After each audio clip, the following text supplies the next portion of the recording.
All right, guys, so welcome back to another tutorial in this series on animation that we are using Brush.Ninja for.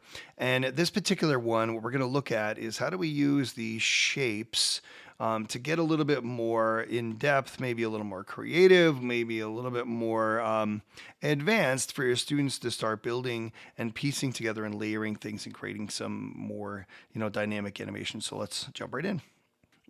Better than these hand-drawn little stick figure things, regardless of whether we're using the brush or we're using the arrow tool. How do we take those tools and then maybe branch out from there? So what I want to show you is this guy, and it's a little counterintuitive. This is the shapes tool, and it's more of like a stamp kind of thing, but they're vector, so you can edit them and they don't lose their quality. So as we go through here, so you have square, circle, triangle, star, hey, heart, okay, cool. But then robot head just doesn't really seem to fit. Which one of these is not like the other? But if you click more, you'll notice that you have all of these choices down here. So let's just say I wanted to have, I don't know, a football. So a football, before you go to draw it, or you notice it's not there, it didn't show up because you have to click and add it to the screen, right?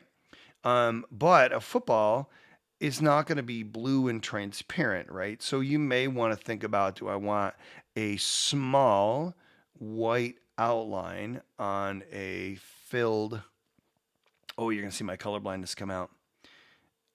That one brown. I probably should use my hexadecimal colors. And then, hey, that's not bad at all. So once we get that guy out there, I'm proud of myself for drawing a football. Basically, what I've noticed in here is that kids can actually build complex shapes and tell stories with some of these better than they might be able to. And if it's just about getting their ideas out there, then that's pretty awesome. So let me share with you. I'm going to turn Onion off here for just a second. And I'm going to scroll down and I have this like garbage plate, a little shout out there, of of a project.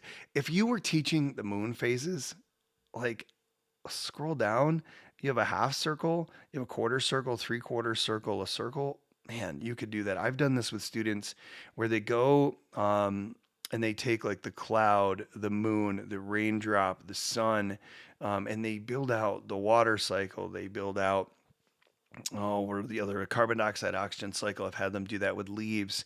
So there's all sorts of ways that you can have kids go ahead and create ways of understanding things that you might get at with a test, but instead of testing them, which is not engaging at all, doesn't really give you the great feedback. And some kids aren't great testers.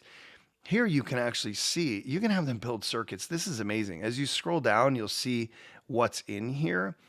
Speech bubbles, when they get into making stories, they can actually type in these speech bubbles as their animation goes on and tell a story. So if you're doing a book report like old school, right, in third grade, and kids read a book and you're say, hey, can you summarize your favorite part of that book by creating a 30-second animation or even a 5-second animation that has the title on there and explains, what the characters were saying, main characters, setting, any of those things you could kind of pull up.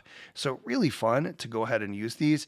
I was actually working on a sprite. I drew a robot with these parts. So I'm thinking skeletal system as a science teacher, right? I could build kind of a skeletal system here with these robot parts and then bring that animation into Scratch and use it for a video game or some type of tutorial. So you actually have these in here. The brush sizes and the stroke and fill color actually apply.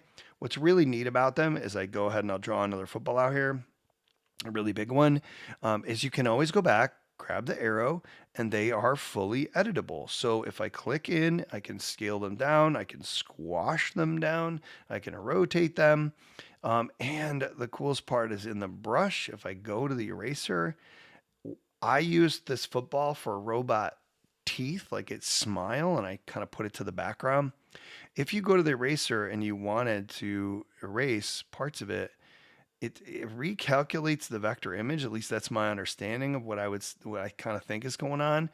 And then when you click off there, that thing is still movable as a shape, which I think is really cool for a free program. And then you also have the bring forward and send to the back. So when you start layering these on top of each other, it's pretty cool what kids can create. So that is the quick tutorial on using shapes.